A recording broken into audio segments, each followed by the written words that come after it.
12 ربیع الاول شریف کے دن کا وظیفہ۔ جواہر خمسہ پیج نمبر 21 پر ہے کہ ربیع الاول شریف کی 12 تاریخ کو حضور صلی اللہ تعالی علیہ وسلم کو تحفہ دینے کی نیت سے 20 رکعت نفل پڑھیں اور ہر رکعت میں سورہ فاتحہ کے بعد 21 مرتبہ سورہ اخلاص یعنی قل هو اللہ شریف پڑھے۔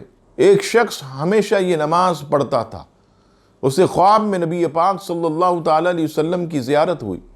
آپ صلی اللہ تعالی علیہ وسلم ارشاد فرما رہے تھے کہ ہم تمہیں اپنے ساتھ جنت میں لے کر جائیں گے۔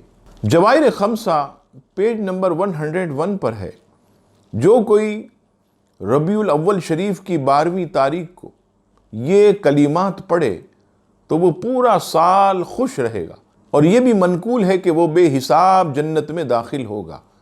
وہ کلمات یہ ہیں: 7 مرتبہ بسم اللہ الرحمن الرحیم، 7 مرتبہ یا اللہ، 7 مرتبہ یا رحمان، 7 مرتبہ یا غفور، 7 مرتبہ یا رحیم، 7 مرتبہ یا حنان، 7 مرتبہ یا منان، 7 مرتبہ یا دیان، اور 7 مرتبہ یا سبحان۔